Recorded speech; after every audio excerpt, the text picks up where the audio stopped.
Good evening and welcome to the Al Mamoura Auditorium for this special panel put on by the New York University Abu Dhabi Institute on a very critical subject to the Emirate of Abu Dhabi today. Our panel titled Completing the Circuit, Formula One, Yas Island and the Future of Abu Dhabi. My name is Mariette Westerman. I am the Provost of NYU Abu Dhabi, and I shall try to moderate this extremely august group and all of you, as we hope that you will participate in the discussion after we have heard from our panelists. Let me say a few words about Formula One and Yas Island, neither of which are areas of expertise for me. But let me explain why NYU Abu Dhabi thought it was important to host an event in the Institute about this landmark development. The completion of the Yas Marina Circuit and its inaugural Grand Prix race, to which we all look forward on November 1, these two events are perhaps the most significant moves to date in Abu Dhabi's rapid transformation from a hydrocarbon economy into a more diversified economic system. The arrival of Formula One here, auto racing's most prestigious international category, is certainly the most internationally visible of the Emirates' signature new ventures. Grand Prix races in the World Championship for Formula One draw tens of thousands of spectators to the venue at hand, and usually for several days people stick around. Each race also reaches some 600 million viewers worldwide, not to mention many, many others who may not watch the races, but certainly are very aware of them from the very extensive media coverage that they catch in their newspapers, on TV, and in their favorite blogs. I think we can be sure that after November 1st, few people are going to wonder any longer where in the world Abu Dhabi is, and whether Abu Dhabi should really be pronounced Abu Dubai or something like that. It really will put the place, which is already on the map in at a whole new level of attention, international attention. Formula One, I think you all know, is the biggest sport on earth in financial terms, and attracting the franchise to Abu Dhabi is in itself a major accomplishment. The Yas Marina Circuit that you see here is only the first phase, however, of an ambitious master plan for Yas Island, one of those beautiful natural islands of Abu Dhabi, and we will hear much about this. The master plan works out from the anchoring track, betting on its longer-term attendant benefits to develop a lasting tourist destination as well as a residential community. Again, topics we want to address. When finished, Yas Island will have at least 2 theme parks, a mega mall, an adjacent retail complex of a very significant size, a premier golf course, parkscapes, and probably, as planned, a large number of luxury hotels and also residences. We'll hear more about all that today. Now, these are truly landmark developments for Abu Dhabi, and it seemed to us at NYU Abu Dhabi that this gave cause for reflection and an opportunity for public discourse of the kind that we have been hosting in this very venue very happily for the past year on any number of academic topics and topics of public interest across the disciplines. Now, it is true that universities are not in the habit of hosting auto races, at least I don't know many that do, and it is also true that sports are often in academia considered a somewhat distasteful, perhaps overly popular topic for serious scholarly study. There is a certain bias against it, I think it's fair to say, in the International Academy. NYU Abu Dhabi does not share that view. Mega sports events and venues and the tourism and the urban development that they spur are phenomena of worldwide interest from the economic, the sociological, and the cultural points of view. And it is, of course, one role of universities to participate in the public discussion and illumination of developments in their communities and to facilitate the sharing of what are often divergent views of them. So NYU Abu Dhabi is delighted to play that role again this evening as we consider the implications, the many different implications of Formula One and the Yas Island Master Plan for the future of the Emirate. So we sought to bring together here a wide range of deeply informed perspectives, as you will learn.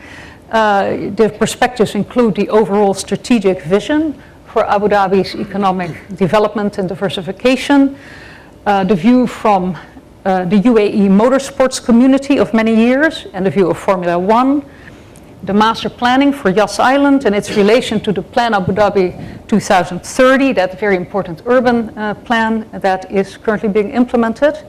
And also we thought we should have the economists' take on the benefits and challenges of megasports developments for their host communities and their longer term impact.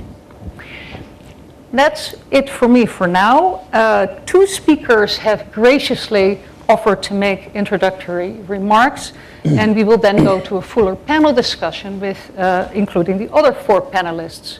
Let me say first of all that I think we all share an enormous debt of gratitude to these panelists who, given what they're involved in over the next few weeks and have been for the past 2 years, are undoubtedly among the busiest people on the planet right now. So we are very, very grateful. That certainly goes for our first speaker, whom it is my great honor to introduce, His Excellency Khaldoon Al Mubarak. Khaldoon is the chairman of the Executive Affairs Authority of the Government of Abu Dhabi and also the CEO of Mubadala Development Company. Khaldoon Al Mubarak's relationship to today's discussion is twofold, I'm happy to say. He was in February and is in February, since February 2007, the founding chairman of Abu Dhabi Motorsports Management, the entity that manages the Formula One race and the track here. He is also, however, a greatly valued trustee of New York University, and as such has been an absolutely indispensable advisor and friend to NYU and NYU Abu Dhabi. Personally, I want to say that when I first met Khaldoon in September 2007, we had a wonderful conversation about the great plans for New York University Abu Dhabi, but I remember easily as well of that conversation a wonderful statement from Khaldoon conveying his excitement about the Formula One track that was under development on Yas Island. And I remember asking him something like, well, have you broken ground if you're going to have this race in 2 years? He said, oh, no, not yet, I think, but it will be there. It will be there on time. And I remember thinking, well, that's certainly very ambitious, but I hope it works out.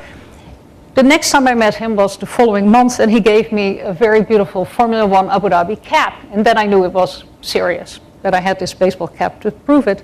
And of course, most importantly, I was deeply impressed with Khaldoon's articulation of the role of the circuit in the larger economic vision for Abu Dhabi, which really I had never thought about, the possibility of such a prestigious sports event to be so carefully thought through and embedded in a larger strategic vision. And so he was the very first person we wished to invite to share his views. Your Excellency Khaldoon, on behalf of New York University Abu Dhabi, all of us there, we congratulate you on the achievement of this remarkable goal which you reached in Formula One lap time. Please join me in welcoming Khaldoon to the podium.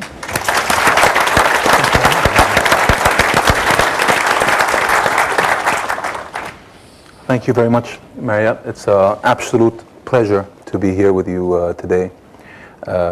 This is a very challenging month for me and for many of us here, so I'm sure you appreciate. I remember telling my assistant before the end of September that October, just take it out of the calendar.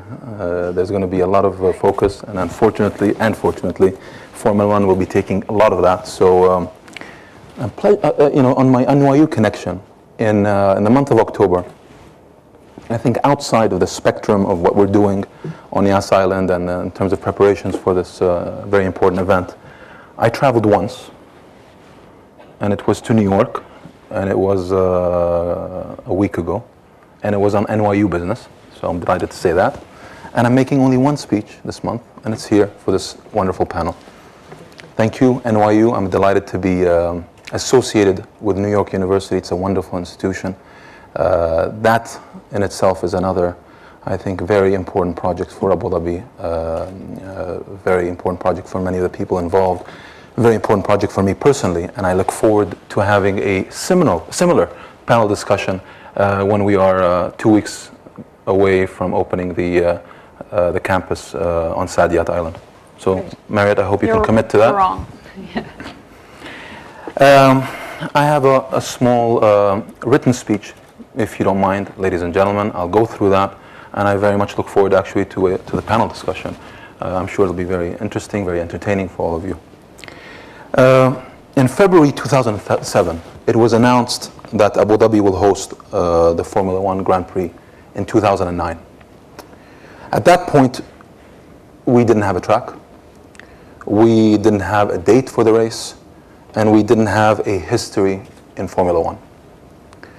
Today, just over 2.5 years later, we are 2 weeks away from hosting the UAE's first Formula One Grand Prix on the Yas Marina Circuit here in Abu Dhabi. From the 28th of October to the 1st of November, 50,000 visitors per day will sit in the grandstands on Yas Island and watch motor racing history take place here in the United Arab Emirates. At night, they will watch some of the world's most popular entertainers perform exclusively for them right here at the circuit. And around the world, more than 600 million people will learn something new about Abu Dhabi and about the United Arab Emirates. Since the announcement of Abu Dhabi's inclusion on the F1 calendar, a significant program of work has been underway in Abu Dhabi to prepare for this inaugural race. Consistent with our country's history of collaboration and international cooperation, many individuals and organizations from both the UAE and around the world have worked together seamlessly to develop all aspects of this event, and they should all be very proud of their achievement. I mean, knock on wood, we're still 2 weeks away. I think everything is well underway, but until we're done, we shouldn't pat ourselves on the back yet. We are delighted to have the honor of hosting the final race of the 2009 FIA Formula One Championship. And as organizers, we are committed to making it a weekend to remember. In doing so, we hope to make the people of Abu Dhabi, of the United Arab Emirates, and the broader motorsports community proud. However, it's very important to note that the Yas Marina Circuit is more than just a Formula One racing track.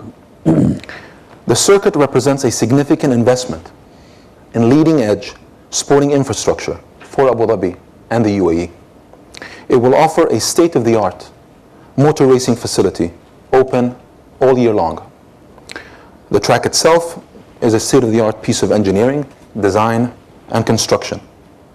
The technology incorporated in its surface alone will be almost as sophisticated as the cars that run on it.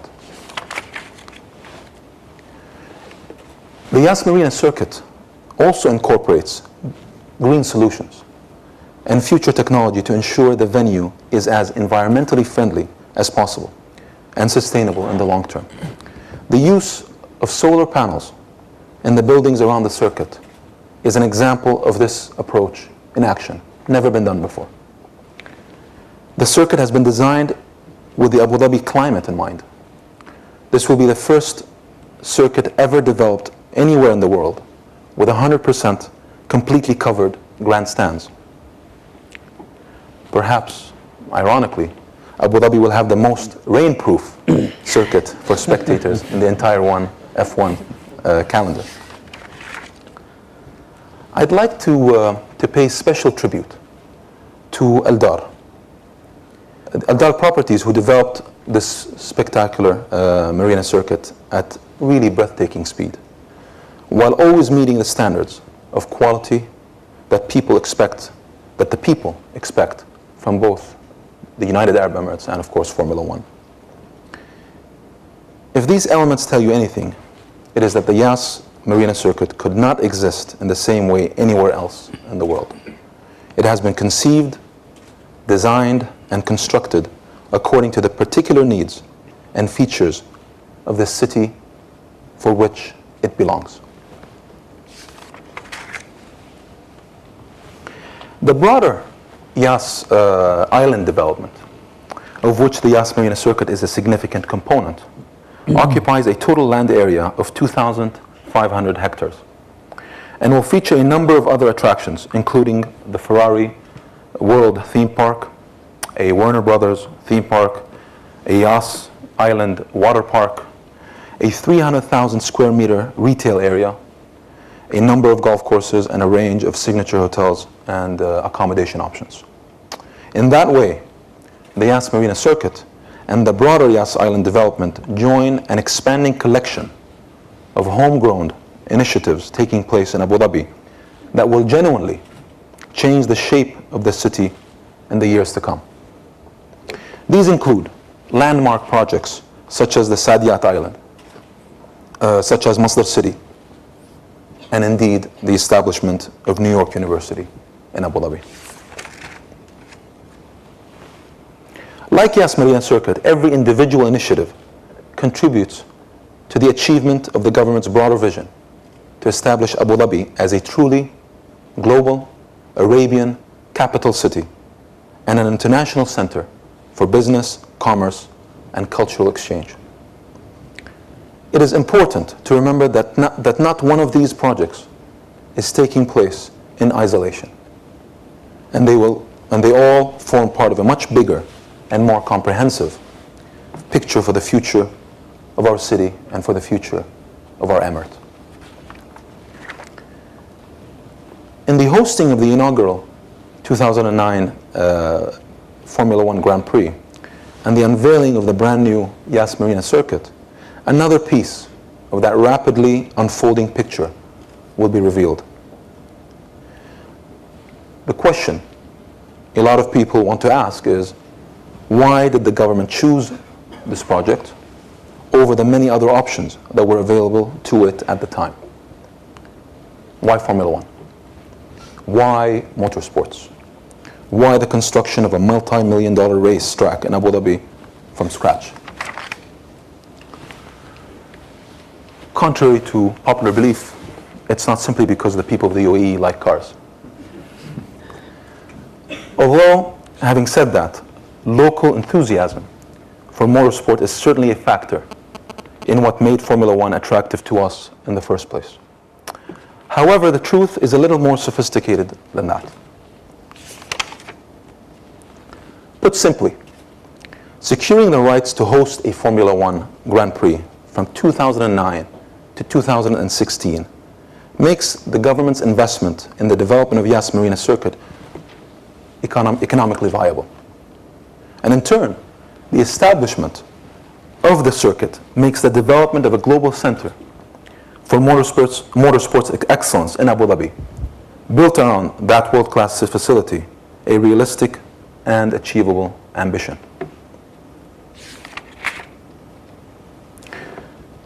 The Grand Prix alone is projected to generate significant economic benefits for the Emirate in the form of increased tourism revenue and the creation of jobs associated with the hosting of the race and the operation of the facilities.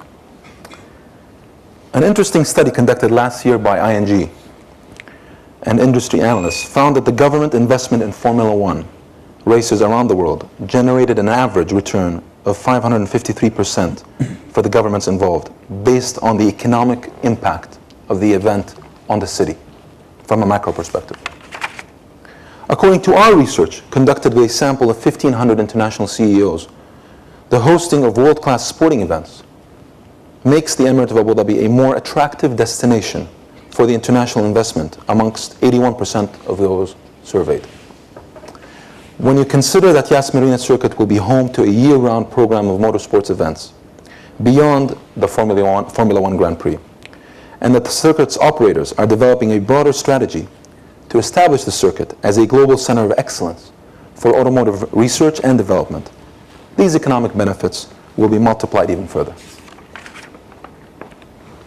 And that is where the Emirate of Abu Dhabi collects its real dividends in the form of A, skilled jobs made available to young UAE national graduates world-leading automotive research and development being conducted locally, export potential in the form of new automotive technology and services developed here in the UAE, increased profile of the Emirate as a world-class destination for international events, a significant contribution to the ongoing diversification of our economy through the establishment of a brand new industry in the Emirate. A lot of people say that the best way to see the island and to see the circuit is from the air. To truly understand the scale of the development and to recognize the brilliance of its design as a racing circuit, you need to take an aerial view. I would say to all of you that in order to understand the role of Formula One and the Yas Marina Circuit in the government's broader vision for the future of Abu Dhabi, you need to take an equally broad perspective. You need to understand the government's broader social and economic goals, all of which are mapped within the Abu Dhabi Economic Vision for 2030, the Abu Dhabi Plan 2030, which is the urban structure framework, which my fellow panelist Falah Al Ahbabi, I'm sure, will talk about, and finally the government's original policy agenda of 2007-2008. When you look at the Formula One and Yas Marina Circuit in the context of these broader strategies, you get a much better perspective on the critical role individual projects, such as the Yas Marina Circuit, are expected to play in the achievement of the government's overarching vision for the future of the Emirate. Hopefully, we can explore some of these broader contexts during the evening's discussion. We're in a very unique position today, I think, in the 15th of October. We're 2 weeks away. We have about 10 days of work still to go. Most people, I believe, in this room have not been on the island, and I think that's great. I'd rather nobody comes till we're finally finished. But one of the things, I mean, I've been involved, fortunately, throughout my career with very difficult projects, and projects that have been always challenged. I remember when I first, probably one of the first projects I've worked on was the Dolphin project, which is a gas project connecting Qatar to the United Arab Emirates and Oman. And this was also one of those very grand projects which represented, I remember many people questioned, well, not many, most people questioned the reality of this project ever being possible, given the nature of the business, given the nature of the countries involved. But we did it. We did it. I speak to you here today. Back in '98, I remember giving a speech to a similar group before we started constructing that project, and more than 90%, I can see it in their eyes, were looking at me and saying, there's no way these guys will be able to develop, construct, operate, and actually deliver a project of that magnitude and that complexity within the time frame that we had in mind. We did it, and we did it because Abu Dhabi had a plan, had a strategy, and actually implemented it, and we had the right team to do it. I think in this case, it's very similar. It's only been 2 years, it's only been 2.5 years. I cannot describe to you the amount of times it happens to me every day, even today, of people bumping into me and saying, there's no way you guys will deliver this track on time for the race in November. And I am delighted to say that we will, and that all of you will be able to see it yourselves. And it's, I think, another very important achievement for Abu Dhabi. And I think it's a very important statement. These are all very challenging projects that take time, take a lot of effort, but we're getting them done. And I think once you consider all the other challenging, I would say, whether economic, whether educational, whether healthcare projects that Abu Dhabi is undertaking, very difficult. Many of you will challenge them, and I can understand that, but we're committed, and we will get it done. So that's it.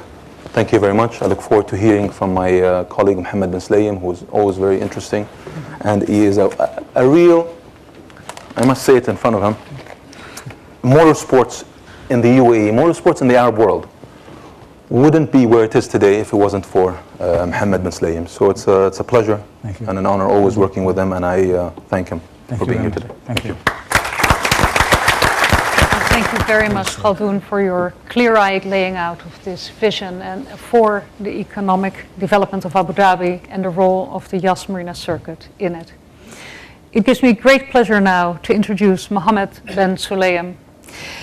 Mohammed bin Sulayem is Vice President for Sport of the FIA. The FIA is the Fédération Internationale de l'Automobile, which is the organization that governs Formula One regulations along with any number of motorsports activities. Mohammed is also president of the Automobile and Touring Club UAE, and back in 1991 launched the Abu Dhabi Desert Challenge, of which he remains chairman to this day. Mohammed bin Sulayem, as Khaldoon already indicated, is one of the people instrumental in bringing Formula One to Abu Dhabi and preparing the way for it by advocating the importance of this development to the Abu Dhabi community and to the world. To many of you, he is undoubtedly best known, however, as a race car driver with an extraordinary racing record. Mohammed dominated motorsports in the Middle East for more than 17 years. He has to his name winning more FIA regional championships and international rallies than any other driver, and it seems very likely, from what I understand, that that record is unlikely ever to be equaled. He is also, however, has been a vital voice for issues of road safety in the UAE, being apparently of the firm conviction that racing belongs on tracks and not on the E10 motorway. And we thank you for that as well. Please join me in welcoming Mohammed bin Sulayem. Thank you very much.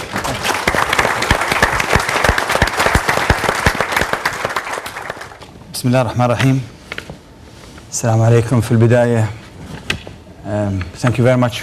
Thank you, Your Excellency, and thanks to people around here, the panelists, everybody.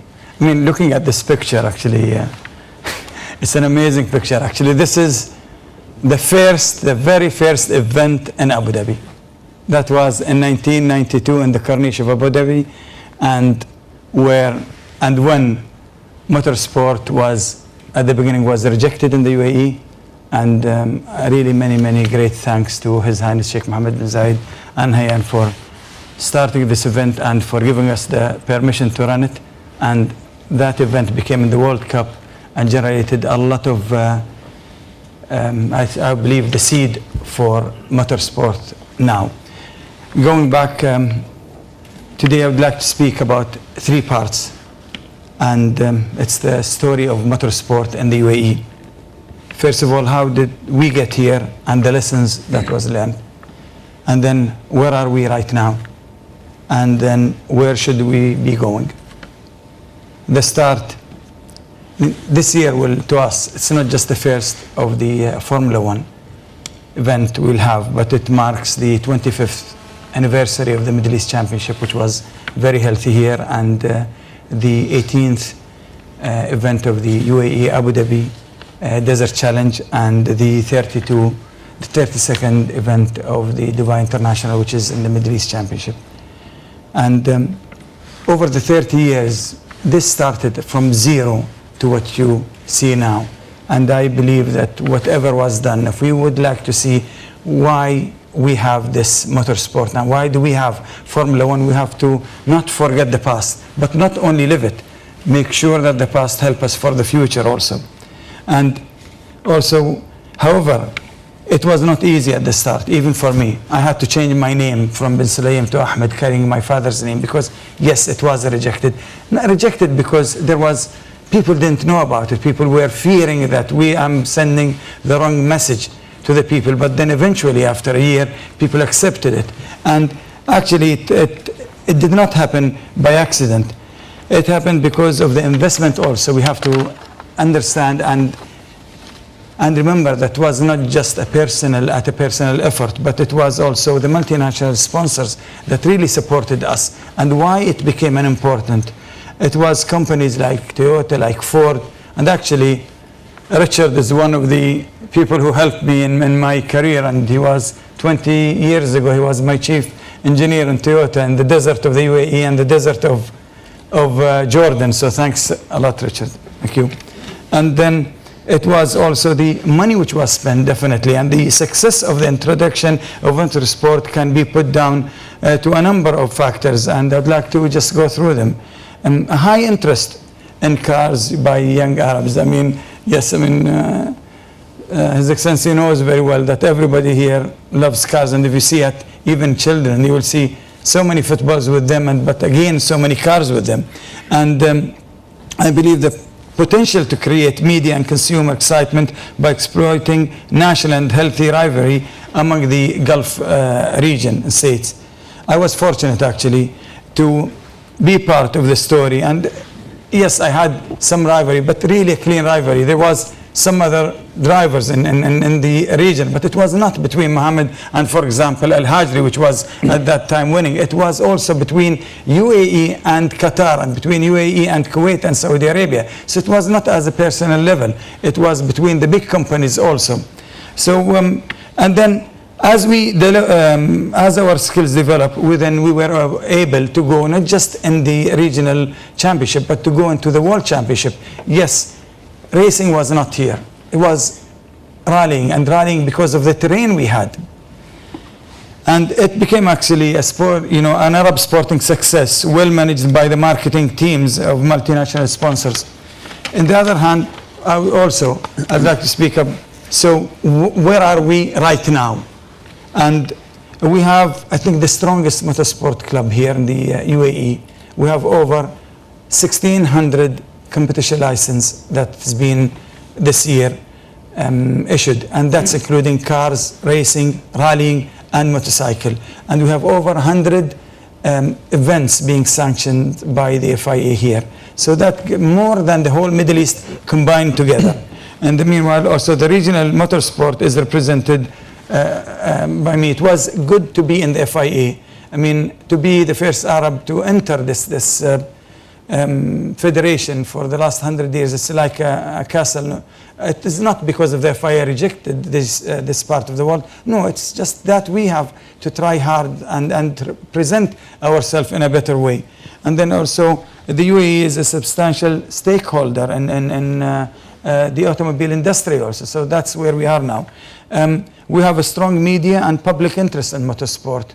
And I believe the interest does not come just because you establish it. You need a champion. You need a local champion, that the interest also come. That's why maybe cricket is not very popular to the national people. Why? Because if you have naturally a hero, then there will be an interest also in the sport. And we are also, of course, what is better than just after all of these years to have the best of the best, which is the Formula One, which is coming next year.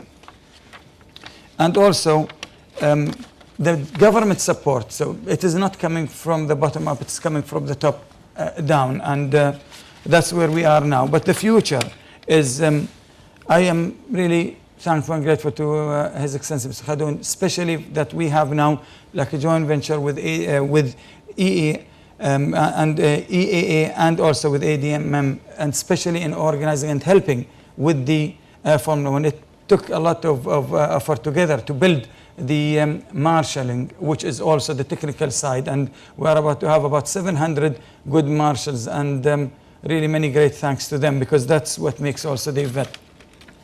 As explained at the start, motorsport was used in the early days to grow their image and brand, since many governments and many countries have used sport to do the same for their countries, and the image of their country international for sure.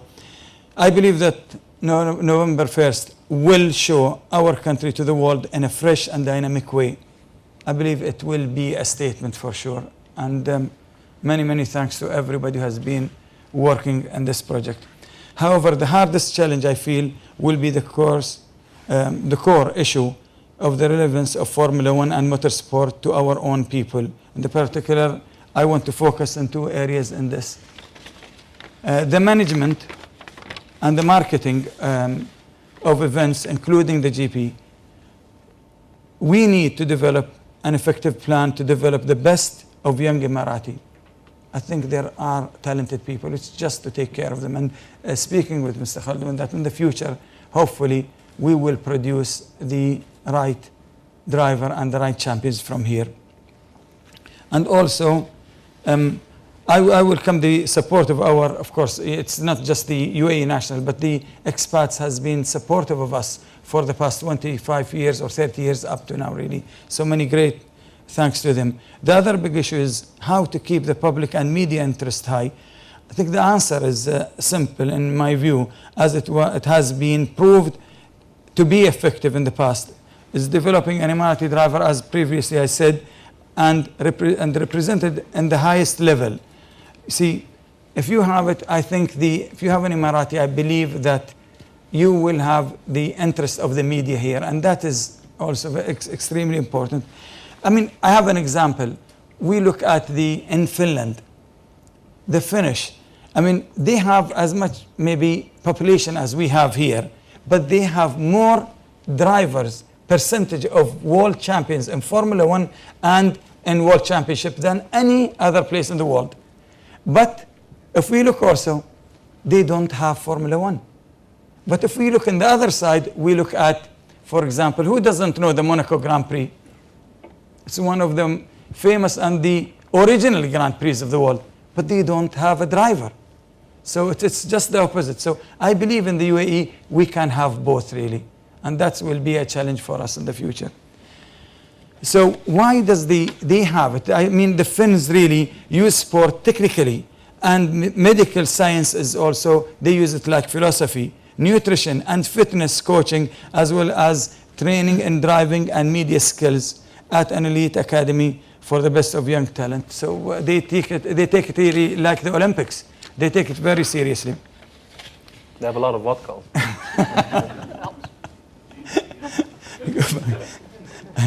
No, if Khaldun said that, it's true. They actually made. That's why They made actually for a test that drinking and driving doesn't work. So the police and they made they brought some of the drivers and they said we'll prove it. They brought the media and they brought one of the world champions and they gave him a drink and then put him in a stage. And first when he was sober until his time was right, and then he gave them a shot and then he was faster. Second one faster, third one faster. They stopped it as the fifth glass. I think they said cancel the project, and then it's true actually. I propose that the UAE Commission do a study of the best practice around the world and then develop an elite driving model and strategy for the UAE. Yet the Finns don't, really, if we look at them, yes, they are drivers and they're good, but I do believe inside me that we have good people and we can give just both the best Grand Prix in Abu Dhabi and also the best driver from the UAE. And definitely it is. I mean, looking at the other circuits, I said, also it is, I don't think there will be another circuit built.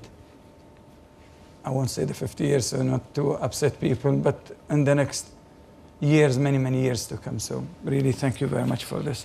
I am actually happy to, and it's an honor to help my government in to go through these steps and produce a champion from here. I want to end up, really, it's a quote that I always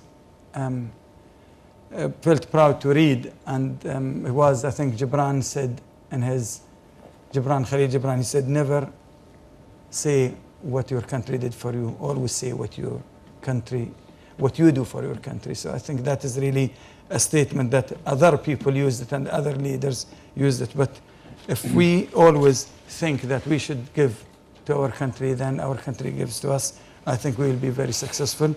I think a driver or a sportsman should not stop once, it's not an on-off switch. He should not stop when his career is over. If I am a footballer, it doesn't mean I stop my career. I cannot give my back to the sport that I gave a lot of time, and it gave me also many things. I think continuity can be there. I mean, you can be an organizer, you can be representative in the highest level.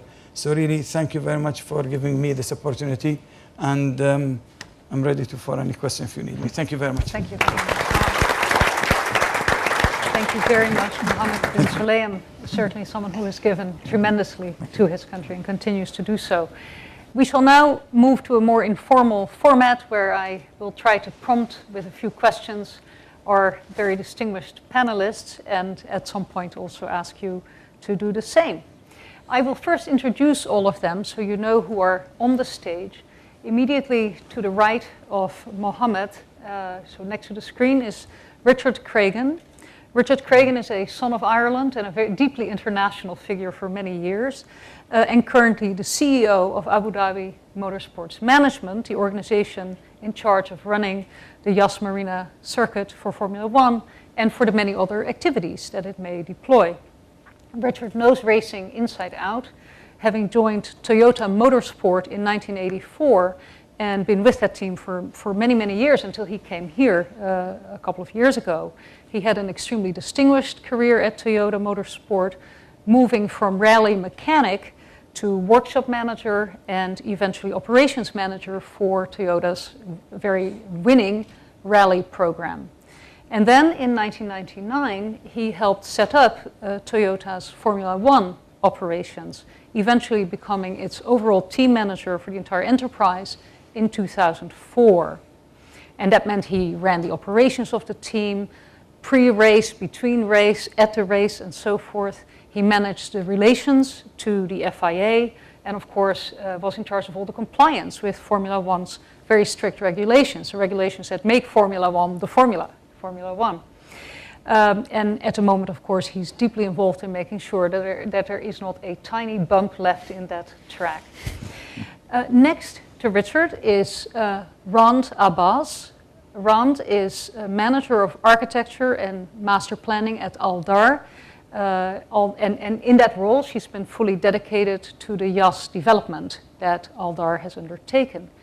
She has a degree in architecture and urban planning from McGill University in Montreal, a university renowned for its architecture and planning programs. And there she developed research specializations in waterfront developments and Islamic art and architecture, both, of course, extremely relevant to her current role. Sustainable master planning is one of her fortes and specialties as well, and she's had major projects of this kind in, among other places, Canada and, of course, the UAE. Very interestingly, Rand has been living on Yas Island for the last 2 years, and so she, apart from the institutional perspective, I think she also offers a quite personal view of what the island is like and what she hopes it will be like. And then to Rand's side is Victor Matheson, who joins us from the College of the Holy Cross in Worcester, Massachusetts. I'm very grateful to him for coming all that long way in the middle of the semester. I know that that is hard. He is an associate professor of economics there, and importantly for us, he is one of the foremost authorities in the world and one of the foremost public intellectuals on the economic impact of megasports and sporting events and venues on their host cities and communities, from the Olympics to the Soccer World Cup to the Daytona 500 and NASCAR, and now increasingly Formula One. It's important to stress that Victor Matheson is not just an observer from the sidelines, he is a sportsman himself, having been for years a top-level referee for the top professional league, soccer league in the United States. And as a native of one of the most fanatical soccer nations on earth, I can tell you that that takes enormous fitness as well as toughness. So it would be very interesting to have your dual perspective. And last but certainly not least, His Excellency Falah Al Ahbabi, who is General Manager of the Abu Dhabi Urban Planning Council, very important regulatory body. Falah, although not directly managing Formula One, has at least an equally busy job because he oversees the management and the implementation of Plan Abu Dhabi 2030, which Khaldoon already referenced, the comprehensive and ambitious plan for the development of Abu Dhabi's urban structure, really a sustainable framework for that structure for the next 20 years. And in that role, he needs to coordinate the efforts and activities of the public and private sectors in all the many areas under consideration, and to effect what is really an ambitious transformation of the island and the many component parts of Abu Dhabi city. I want to say personally that MOE Abu Dhabi is enjoying the collaboration of the Urban Planning Council in many areas of our campus planning. We're very grateful for that. His Excellency Falah in particular is a staunch advocate for making Abu Dhabi more pedestrian friendly and for the development of cycling and public transportation. And these are all certainly great goals that we share. So thank you very much for joining us. We've heard a very broad framework and a history for Formula One from our first two speakers. Obviously, the urban future is very much of interest to us here, but I think most of us here probably could use a little primer in what Formula One really is about, what the racing is about, and that to have a little bit of a context for what we are all looking forward to witnessing on November 1st and the days before. And so I'd like to begin asking a question of Richard. Richard, what makes this spectacular looking track, the F1 track in Abu Dhabi, distinctive? What makes it distinctive for drivers? What makes it exciting for visitors? Can you give us a context by telling us what are the characteristics of a great, competitive, and safe Formula One track?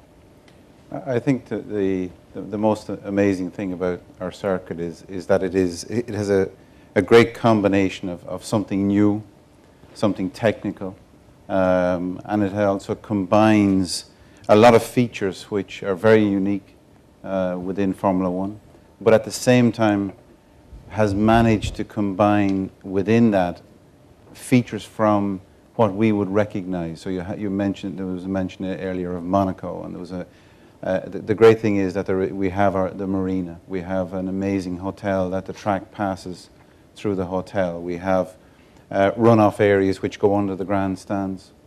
We have the covered grandstands which have been mentioned. We have also the pit exit, which is a tunnel. So there's many features which are just not available in any other circuit. But above all, I think you have a great elevation change, which virtually was a flat island to start with.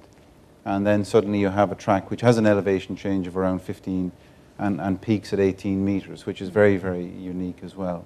And that, looks at some tracks. If you look at Spa, for example, the elevation changes in Spa, and then you, as I say, you have the features of Monaco. But on top of all that, it's a very technical circuit. I believe it will be a very difficult circuit for drivers. It'll be a very pleasant experience in the sense that it is a challenge. It's a huge challenge for the driver and the technicians alike, because setup will be a challenge. You have a great balance between high-speed corners, low-speed corners, long straights, short straights, and at the same time, you have a huge influence on aerodynamics, but you need a mechanical grip. So that challenge and that combination of features will give the drivers, I think, a personal challenge. It will give the engineers the challenge to set the cars up. And above all, and probably most important, is the fact that it will give us great racing.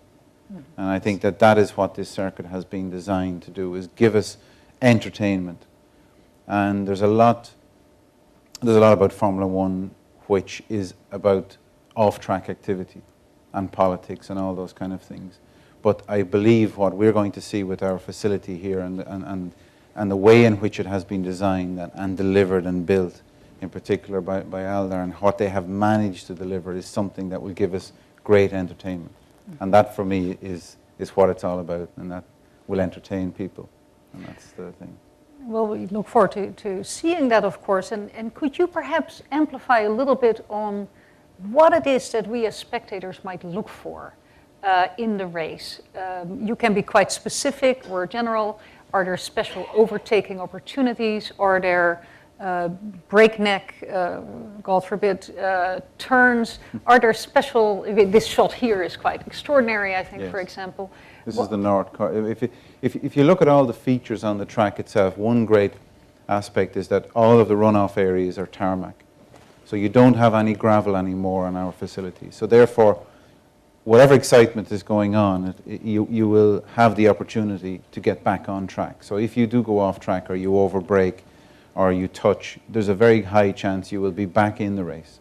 Whereas a lot of the current tracks, for example, you go off the track and then you're stuck in a gravel trap, or you're in a barrier straight away. So the new way of doing tracks is the way that this has been approached, by having runoff areas that are completely tarmacked, and as I say, give you that possibility to stay in the race, and that adds to the spectacle and the entertainment.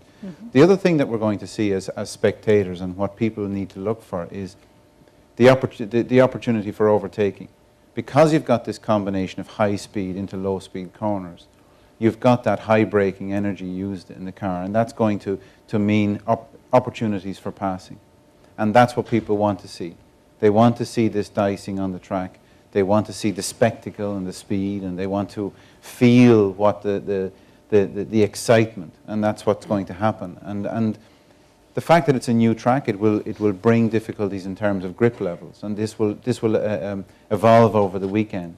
And that's something else that we can look out for, is the lap time and how that's going to improve over the weekend, from first practice on Friday morning all the way through to the race, because it will improve with more rubber on the track, and the development and the evolution. So there's going to be a lot of excitement because it is a new track. There's a lot of new features, but at the same time, the drivers will, I believe, really love to drive this track because it is a challenge. And that's the big thing, and that's obviously the most important thing for the spectators. Is there a special opportunity or challenge in being the last World Championship race of the year? I think last year there were really hijinks in that last race. The championship wasn't decided till the last time. It seems to me there are risks and opportunities in that. How does it look for this year, you think? Well, unfortunately, I have to say, going back to this time last year, as team manager of Toyota, we were directly involved in that result.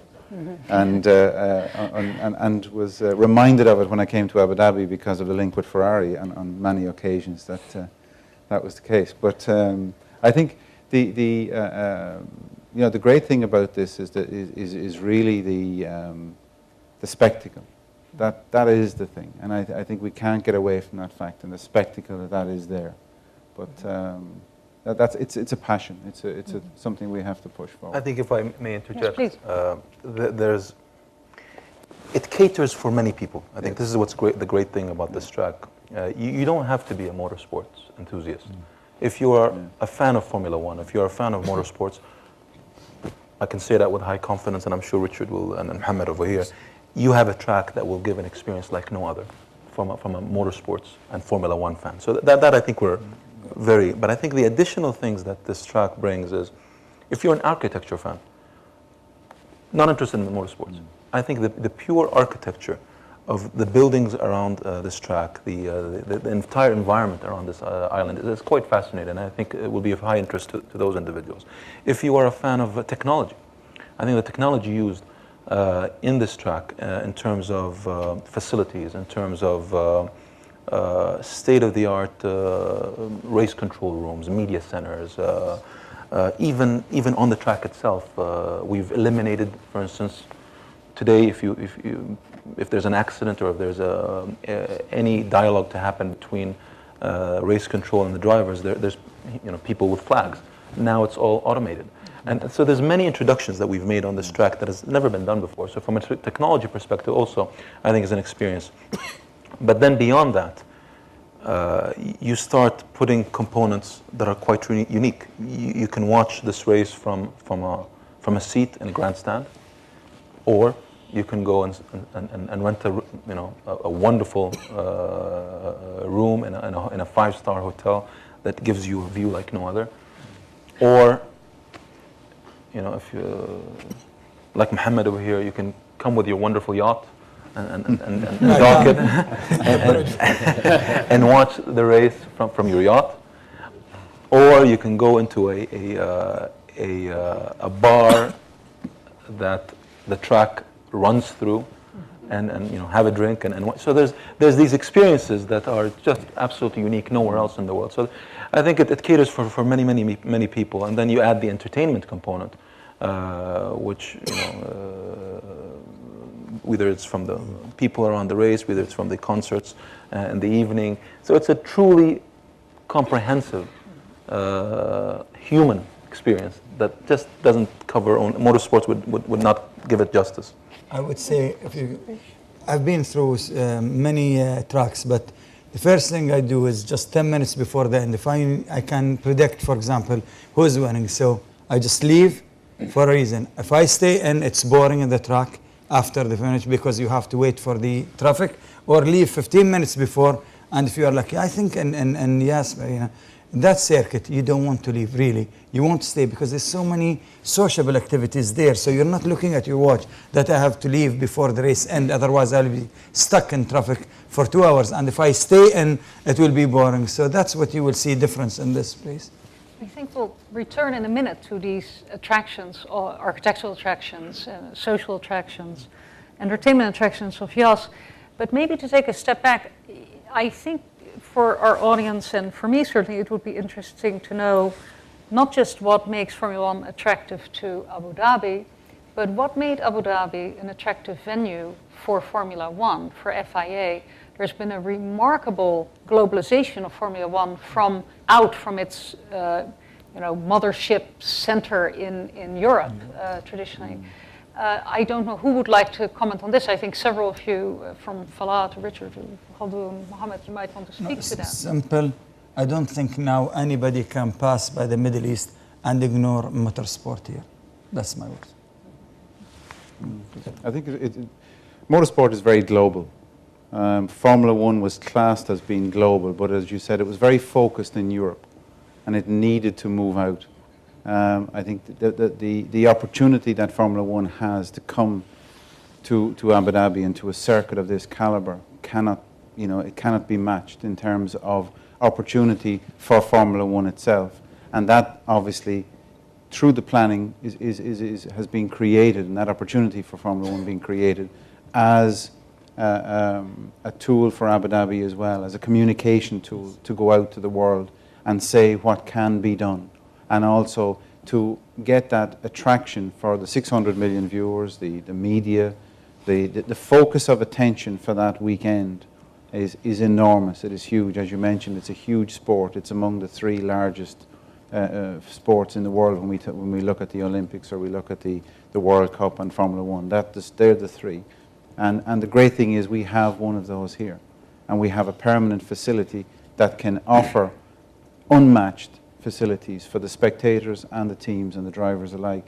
But I think, as Khaldoon has mentioned, which is very, very important, it is more than an F1 circuit. It is a venue. And for me, I hope and I'm positive that it will become a meeting place for the people of Abu Dhabi, for the people of the UAE, and the people of the world. And that's the great thing about it, because it has so many possibilities in what it can be used for.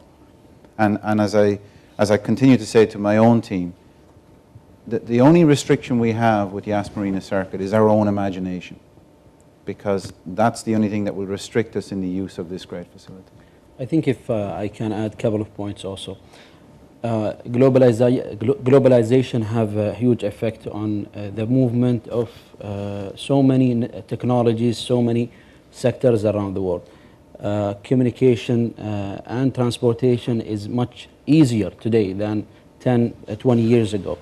The movement of wealth also contributes a lot to what we are doing and what the whole world is experiencing.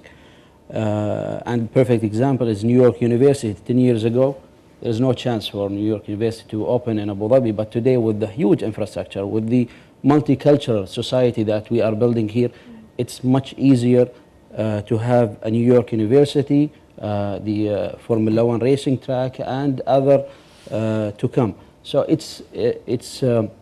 we have all the infrastructure ready for it.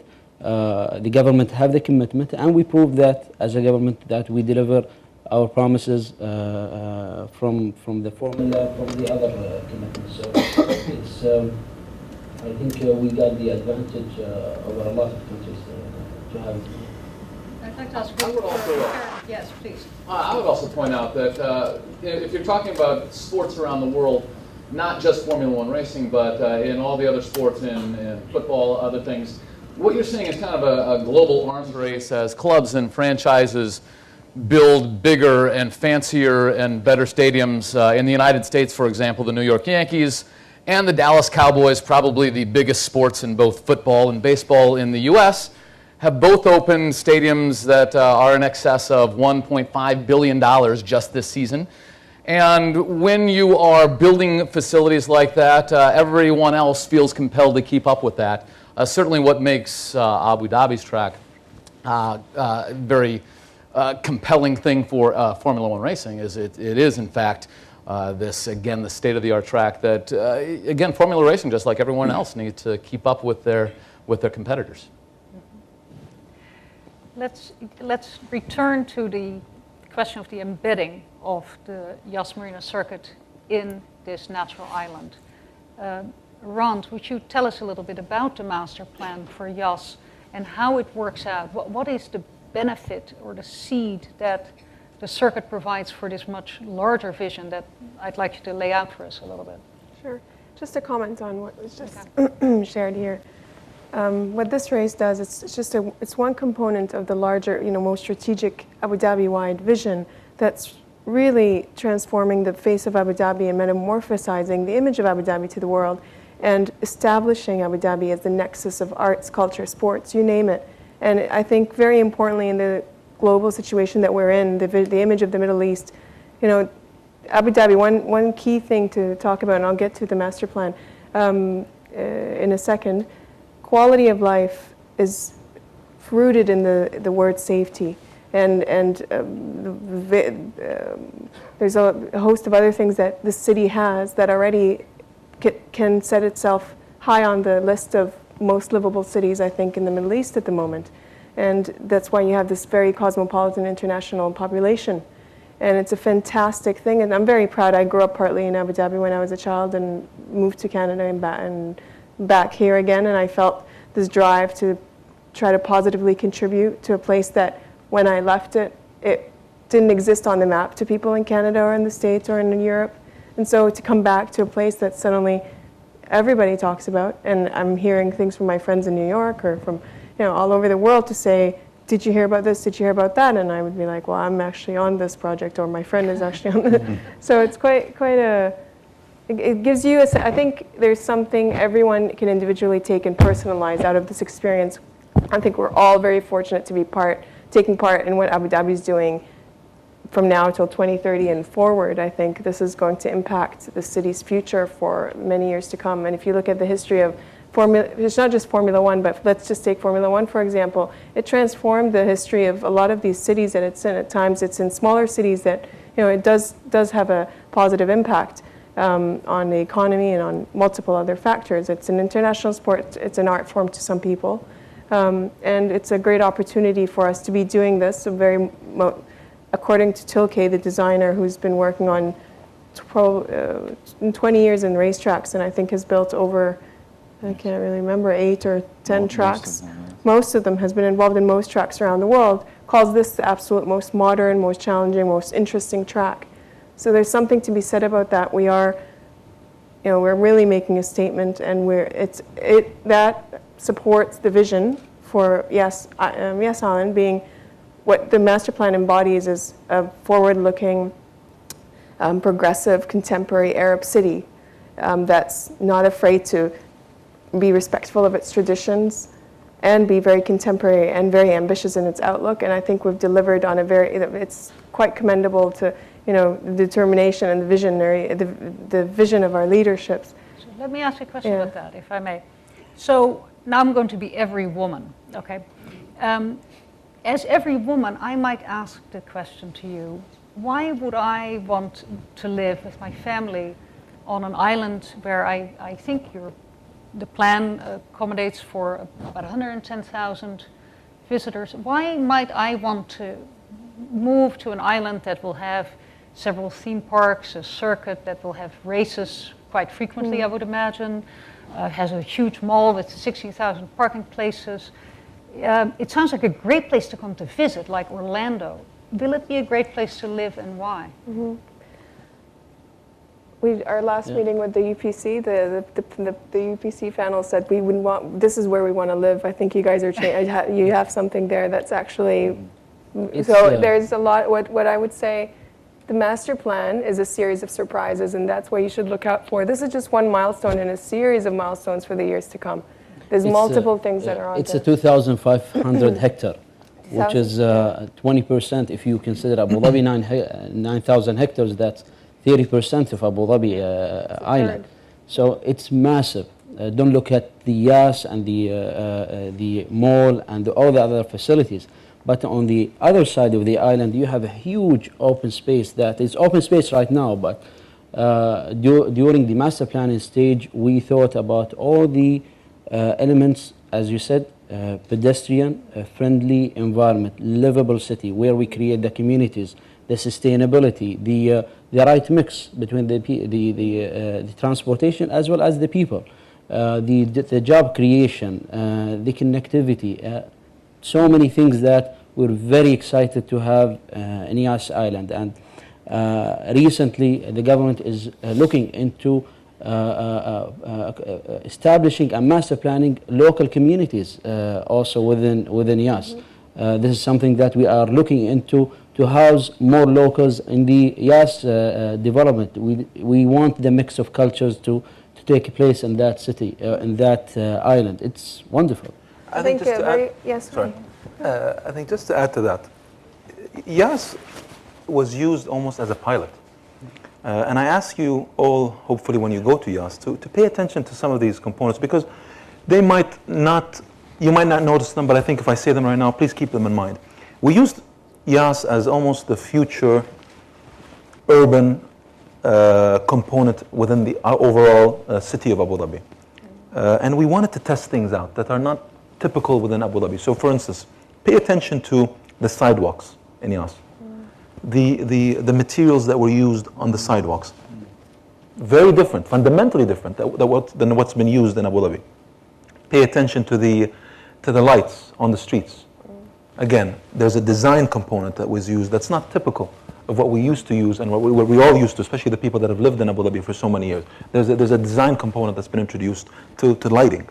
There is an urban approach towards sidewalks in which there are bicycle routes that have been carved almost throughout the island, that there are walkways that are carefully shaded, that there are trees around them, and then make it conducive for walking. Again, things that have been introduced in Yas that are not typical in Abu Dhabi, that are hopefully going to be the typical developments of the future. I think another point which I'd like to make relevant to this, Yas, or the Formula One racetrack, is, it's a great project, it's a great track, but it's at the end of the day, it's a racetrack. It's not. Yeah. But it was used, and sometimes, and His Highness Sheikh Mohammed bin Zayed has a very clear vision that he's been working on, that we all have been working on, in terms of implementing a strategy, an economic strategy towards the development of the city. And sometimes, and leaders do that, either in universities and businesses, companies, you need a trigger. And I think in this particular case, Formula One and the racetrack became almost a line in the sand by setting November 1st as a deadline that was really unmovable. We have to be done. The racetrack has to be finished by then. Many things have been interlinked that might, you'd say, why are you doing all this for Formula One? We're not doing it for Formula One. This is all part of the Abu Dhabi plan. It so happened that it became an important component of delivery prior to the Grand Prix. But it was actually part of the whole plan to make sure everybody knows you have to get done. So for instance, we had a significant shortage in hotel rooms in Abu Dhabi.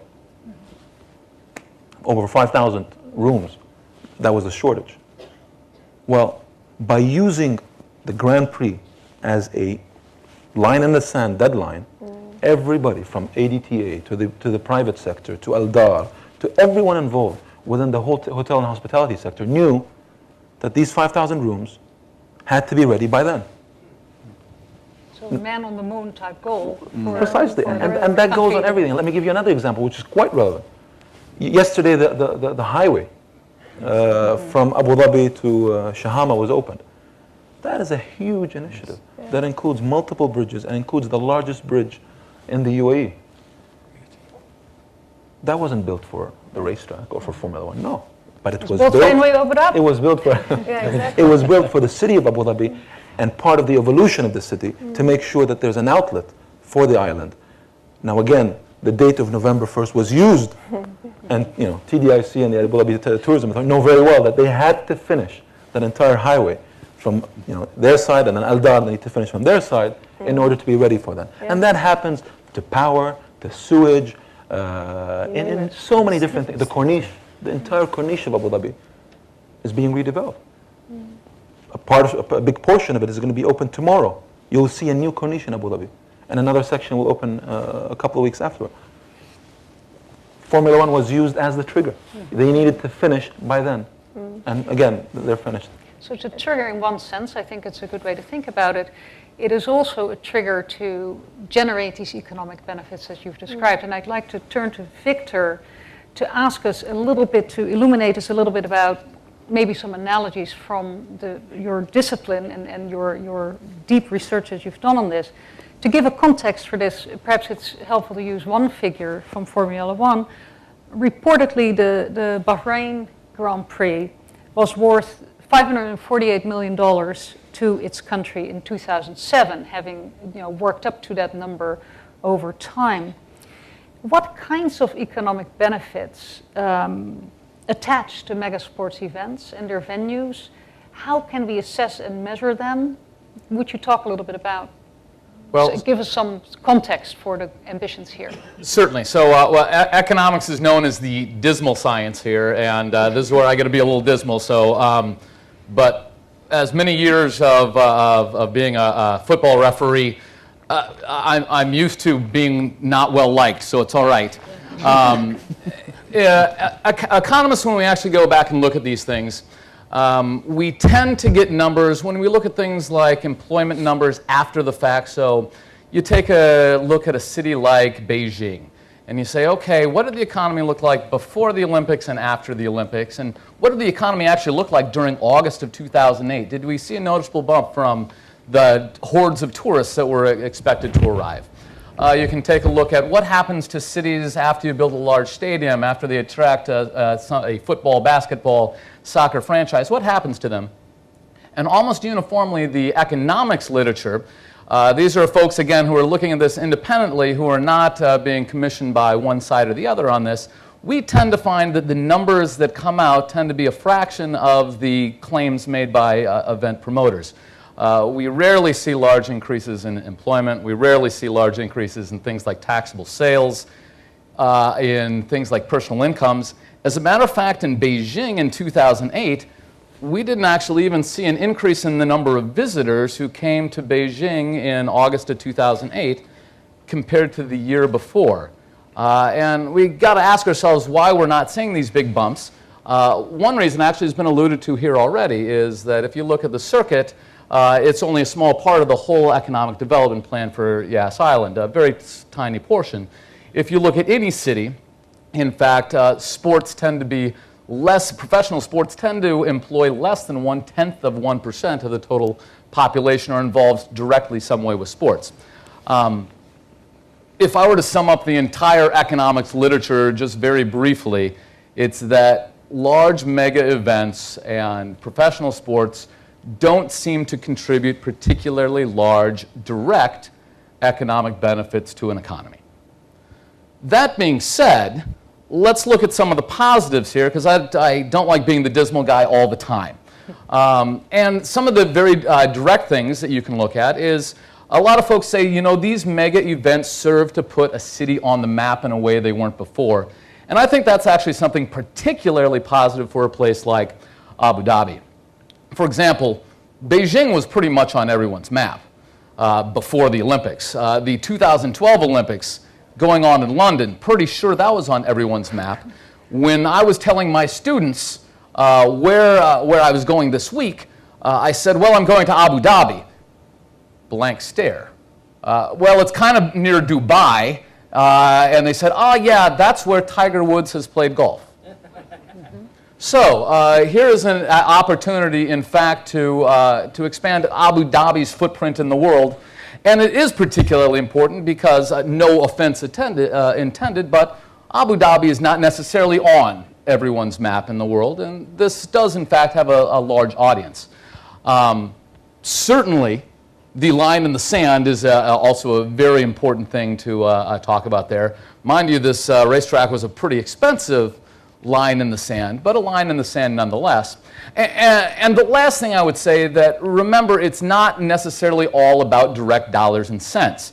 It also, we have a situation here where this is something that can generate significant city and national pride. It's something that can generate significant entertainment benefits for local residents. As a last example, during the World Cup, the Football World Cup soccer in Germany in 2006, when people did the post-mortem on the games, again, much like I started with, we found no increase in employment, no increase in wages for the German citizens, no increase in personal incomes. But despite all that, when you surveyed the Germans, they were happier after the games were there than before. Might be the fact that they did pretty well, unexpectedly well. But happier, certainly the world is a lot happier with happy Germans. And of course the world is a lot happier with happy citizens of Abu Dhabi as well. So if I were to encourage the discussion here, I would say, look, as a part of a broader economic development plan, it's nice. I wouldn't count on these sort of development projects making you rich, but I certainly could easily accede they certainly may make you happy. Speaking of happiness, there are other elements of happiness, of course, and I think I'd like to ask Rand and Falah perhaps to think about this. We've spoken about economic sustainability of the entire Yas Island plan in relation to Plan Abu Dhabi 2030. I think for many who are unfamiliar with Formula One, it is very difficult to associate F1 racing with environmental sustainability. And I would ask you to talk with us about the question whether there might be a contradiction between the environmental agenda, which is such an extremely positive and forward-looking element of the Plan Abu Dhabi 2030, and the image of very fast cars whizzing around at 300 kilometers plus an hour around a racetrack. Either one of Ron, maybe you want to start. That's okay. It's a narrow point of view. I think if you take into consideration, we didn't finish it's 160 hectares, the size of the racetrack plot in a 2,500 hectare site. And 2.5 years ago, it was a tabula rasa. We arrived and we were located on site, and it was just a flat piece of land, and quite a remarkable one, because it's only when you're there that you truly appreciate the scale and the context, and the natural environment that's around the western edge, which is just a fantastic opportunity. I think one criticism you can draw, or an area of improvement, I would rather say, in Abu Dhabi is to improve connectivity to the community, to its natural environment. I think we have this wealth of natural resources and natural marine wildlife and terrestrial wildlife that it's not easily accessed. And I think what this 2,500 hectare site does is that it pieces together a rich mosaic of events, activities, destinations, topographies, and contexts for people to take advantage of and to visit, whether you live there or you're a tourist. I think it's a great introduction to the city of Abu Dhabi. It's 10 minutes away from the airport. It acts as a physical gateway and a visual gateway to the city of Abu Dhabi. It's halfway to Dubai, and it's just and it's fantastic. I think, like we were touching on earlier, it's almost like it was instrumental for the city to develop. The racetrack was instrumental for the city to develop the Shahama Freeway that added to that layer of connectivity to our sister island Saadiyat and to Mina Zayed, and the future metro loop that goes around. So this is all under the umbrella of sustainability, because sustainability covers social, economic, and environmental, of course.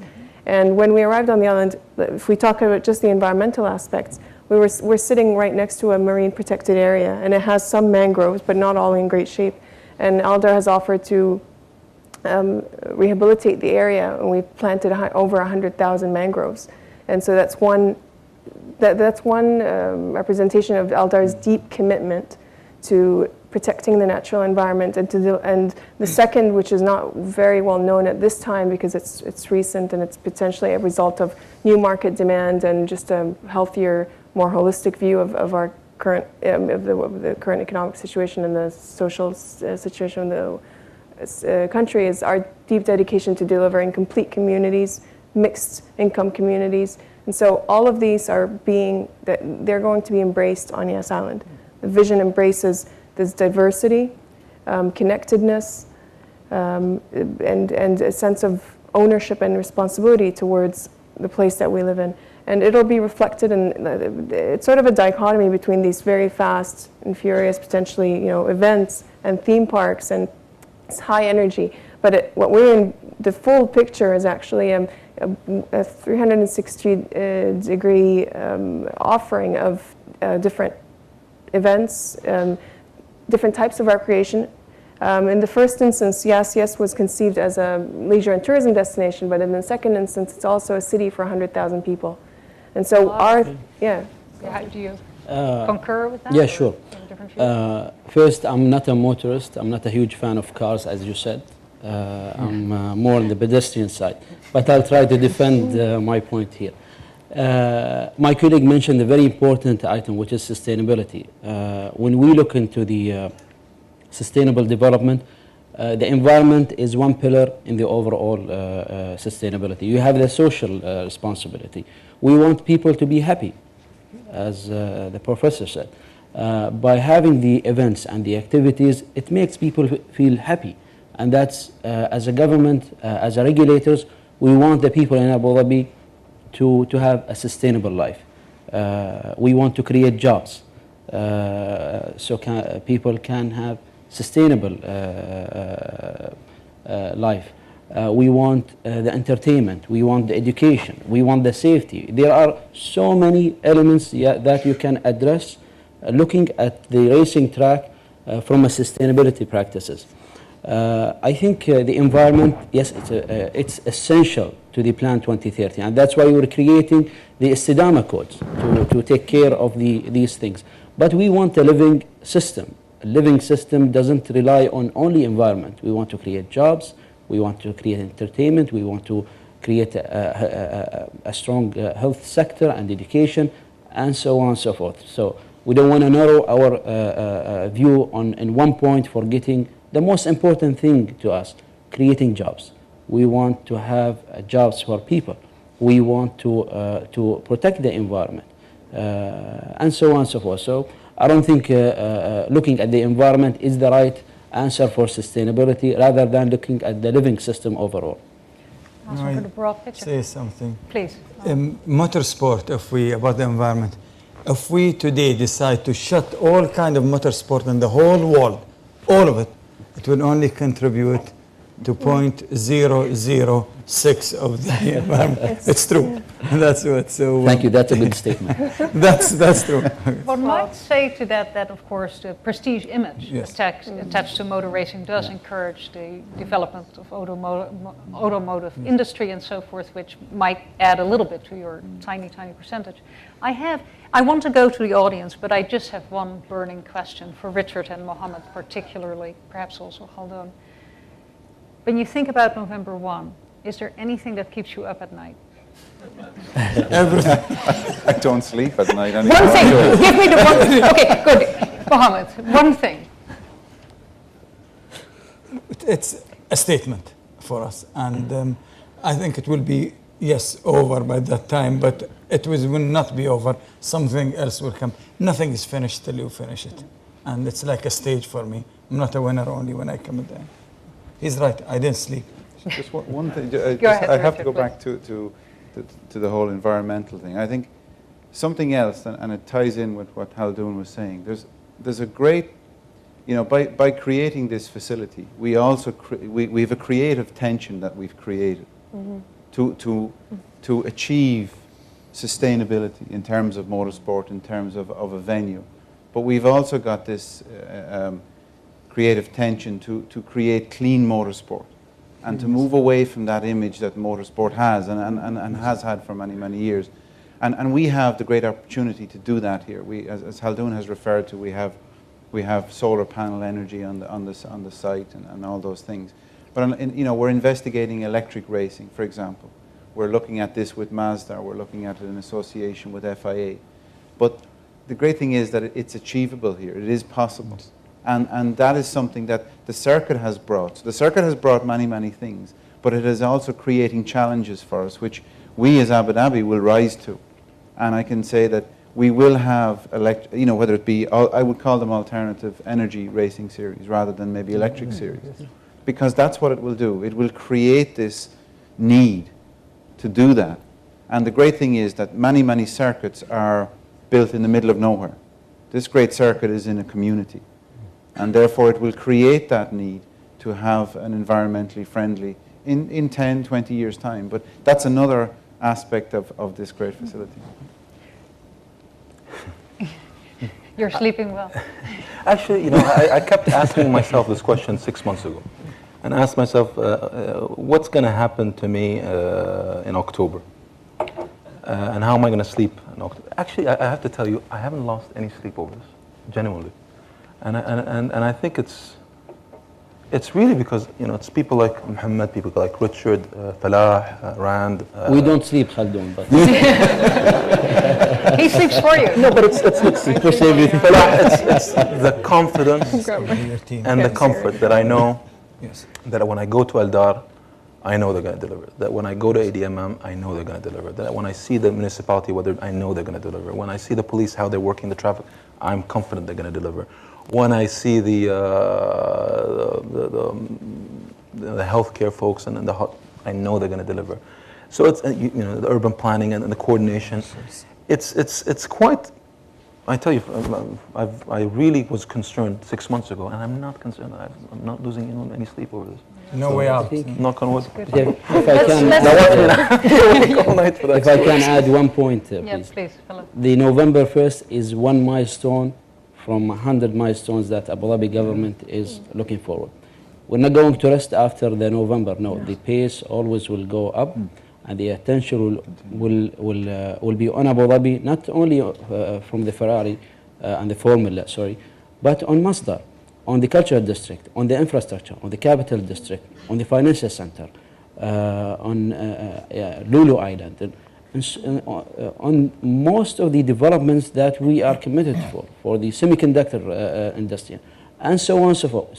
So we have a long list of milestones. The Formula One will trigger the attention for the whole world. But what's coming ahead is more than the Formula One. I think, Professor, you mentioned a very good point, and I concur with your assessment. It's very difficult to give an economic argument towards building a track or building an arena or building a stadium. But you know, you come from Massachusetts. You come to see us from Massachusetts. Can you imagine Boston without the Celtics, without the Red Sox, without the Bruins, without the symphony orchestra, without the museum, without MIT, and without Harvard? Abu Dhabi 10 years ago, we didn't have sporting events. Our universities were limited. Our entertainment was limited. We are looking at the next 50 years and how to evolve Abu Dhabi from where we are today to the future capital city of the world. And to do so, we need to do what we're doing. And this is part of that jigsaw puzzle. Thank you very much. Can you tell that Khaldoon went to Tufts University under the smoke of Boston? That's how he knows all those details. You've been a wonderful audience, and we'd like to have your questions and comments. There are many of you, so I would request that when you speak, first of all, please identify yourself briefly, and please pose your question or comment also briefly, one per person, okay? Would anyone like to? Yes, there. Hello, my name is Falah Al Ahbabi. I'm the CEO of PF Emirates, which is a Mubadala joint venture. I had the privilege of visiting the track 2 days ago, and I want to congratulate you. It's awe-inspiring, it really is. The question I have, and I guess it's mostly directed to Richard, you've talked about, all of you have talked about the impact of Formula One to Abu Dhabi. I'd like to hear an insider's view on the impact of Abu Dhabi on Formula One after this race. I believe it will be immense, and there's many different elements to that. I think there's people are going to come here, and first of all, they're going to see a project that they didn't think would be finished. They're going to see a project which was not only finished, but has been finished with the detail that you expect in this part of the world, in particular Abu Dhabi nowadays. And there's a can-do attitude, so they're going to see that. As well as that, they're going to see what the vision is, and what is being created, and the plans that are there for the longer term. So I think in terms of how it will impact, for example, the teams and the media and the people themselves, the spectators, it will be a massive impact. And I believe it will be positive in the sense that they will go away wanting to come back, not necessarily to the Formula One, which we hope, obviously, but they will want to come back to Abu Dhabi because they will discover Abu Dhabi. And I think that for me personally, and I think for most people in Abu Dhabi, is the key. And it ties in with what we're discussing about what is the real reason that we have an F1 race and an F1 circuit, is that people will come here, they will look in awe at what has been created in the time frame, and want to come back and enjoy this city, and also will want to come back in the future because of what has been created. Mohammed?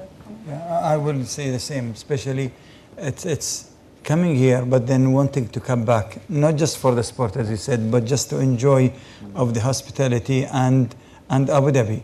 And it's truly, I saw so many circuits, as I said, I've never seen a circuit like this, not because I'm from this part of the world, but truly, it's just beyond belief. Even if I'm impressed. I'm so impressed with it, the detailing. I was there, and that it's, as I said, a statement, and it will be a big show, and it's an entertainment, but in a nice way. It's not just motorsport, but the things around it. So, one thing we haven't actually, I don't believe we've mentioned about being a great circuit and technical and all those things, but one word which describes it for me as well, it's a beautiful circuit.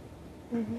You know, it's an iconic circuit. It has been designed and created with a passion, and you can see that the moment you visit the circuit, you can feel it's not just being created to hold a motorsport event.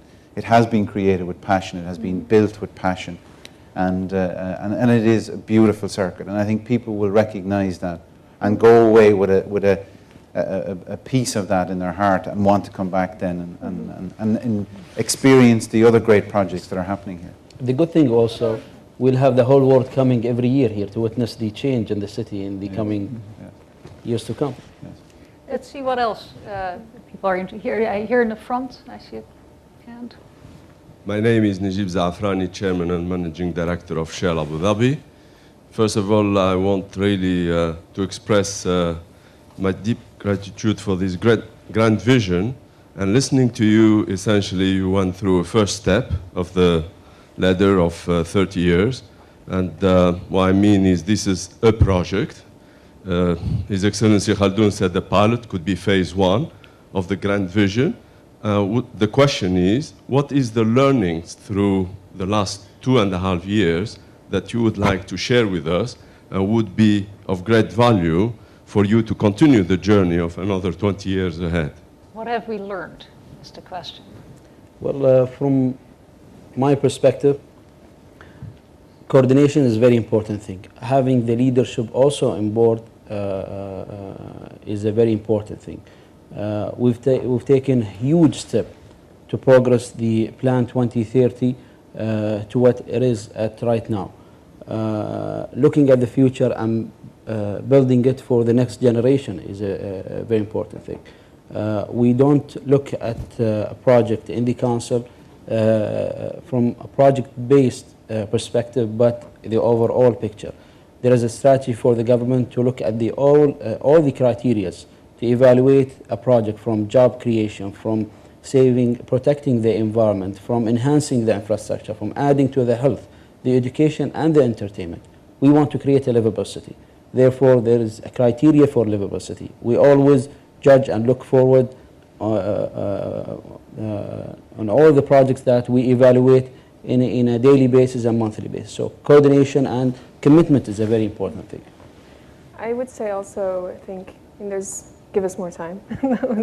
No, we've delivered, and Never enough time. I'm very personally very proud of the wonderful team and the it's a diverse team on site, and we've been working day and night, and they're working really hard, and it's just fantastic. We've come a long way from Tabula Rasa. We've come a lot, it's just fantastic space, and I think the views, even the hotels that start in urban grain, the 6 hotels on the golf course, if you go to any single one of them and you look outside, it's just the framing of the views, it's just the space, it's hard to describe. You have to go and see it for yourself. We're not allowed to go till November 1st or October 29.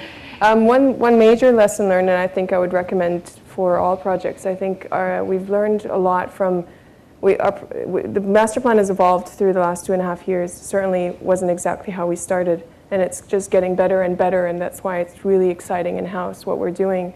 The integrative design process that UPC have promoted, it's something that it's involved being a multidisciplinary team right from the get-go, involving specialists, environmentalists, sustainability experts, artists even, in conceiving, even if it's or finding out who the talent is in your teams. And our teams are fairly small, but it's just, it's been fantastic. Even the UPC, I consider part of my team. It's not, it is the effort of an amalgamation of everyone's input, specialist input, and best practice guidelines, best practice, and it's just the work speaks for itself. Really, that's all we can say. Thank you. Other questions or comments from our distinguished audience? Thank you. Hi, my name is Abbas. I'm an engineer with CH2M Hill. I just wanted to say that it's really, really refreshing to see motorsport actually taken off the streets, as Mr. bin Salim pointed out in the paper during the last week. And I also wanted to actually bring up a point that Professor, I actually have a long list of things, but I'm only going to say one of them. One question. Yeah, I know. Professor Matheson, what you mentioned that this was not exactly the best thing to do from an economical standpoint, but it made sense from a happiness standpoint. The fact that Abu Dhabi is not exactly it's not a final product as London or Munich is, and we have all this, we have a plan for the next 20 years as opposed to, I don't know if London or Munich does. This in itself, wouldn't it actually, build it and they will come sort of thing? Whereas by doing this, you're creating so many other opportunities, and whereas people would have never gone to Yas Island before. I mean, I actually didn't know it existed until about 6 years ago. So all of this would actually give you an opportunity, and all this space would, for 100,000 new jobs and places for people to be living. So wouldn't that be in itself an economic development that, agreed, would not be possible outside the country, but is possible here in this unique situation? Yes, so there certainly is something to be said in Abu Dhabi where you can use some sort of sports infrastructure as an anchor for further economic development. If you want to use examples from the rest of the world that are similar, in the United States, there's been a movement to putting sports infrastructure back into urban centers that have decayed over the last 50 years in our country, and again, trying to use those to generate economic impact to grow up from there. So far, the evidence from the United States is not, again, particularly compelling along those lines. But again, I'm certainly not going to say there's no way this can work here, and there's certainly every place is unique, and Abu Dhabi certainly does have this unique opportunity to say, hey, we're going to use this as a clear seed to advertise ourselves to the rest of the world, and to use it again as this anchor to develop the rest of the world. I don't know how I bet on it myself, but there's certainly some decent opportunities. I believe that I think Abu Dhabi waited and did not go with the flow and just do projects and projects, just selected the right projects and then picked the right ones, and I believe this is what will work. It took how many years to do the Formula One? And a lot of question was asked to me, why in Bahrain, why it's not, why it's late? I think the right time is not now, not 15 years ago. So they really selected in Abu Dhabi, selected the right product here. Other, the middle background. I am Wajdi Atallah, acting CEO of PF Emirates. Like my colleagues here, I share with you the excitement in achieving something of this magnitude and scale.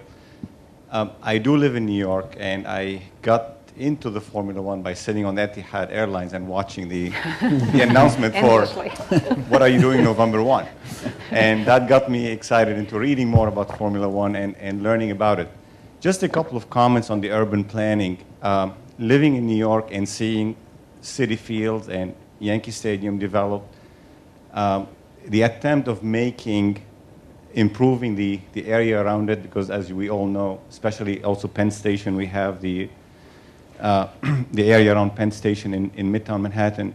I commend you on the effort you're trying to make it as a walking scape, because this is still a problem we have in New York that I see time and time again. And I'm hoping that with the concept of the sidewalks, walking scapes, biking, the attraction that you're gonna draw to it, I think it's gonna work. Similar to, I see this a parallel to what happened on the West Side development in New York, the Hudson Yards. Unfortunately, due to political reasons, the idea was nixed. But I do see the improvement here, and I think it's going to work. Okay. Thank you for I think just a comment. What- What we've built so far are really mega projects, and it's like Liam Creer's urban planning thought. It's a layer of legibility. They're all landmarks of sorts. What's coming is this finer grain urban neighborhood communities that will have the finer streets and the pedestrian walks, the shaded walkways. High quality public realm is essential for comfortable walkability, I think, in this climate, and that certainly has been promoted by the UPC and has been high on our agenda for, but also the multimodal transport links, the metro, LRT, bus, bicycle, pedestrian paths. All of these things are very much part of the plan at the moment, and are seen as, hopefully in 20, 30 years' time, that's going to make a real big difference in how people, in lifestyles, I think, in this country. We actually, in about a week or two, we're going to publicly announce the street manual design. We reviewed it with the council, got approved. Now we're going to have a law to adopt it in Abu Dhabi Emirate. In the street design manual, we're putting the pedestrian, the shading, the sidewalk, the cycling lanes, and so on. So we're emphasizing a lot of effort into the street. We want to activate our streets. It's been designed a long time ago to give the priority to cars.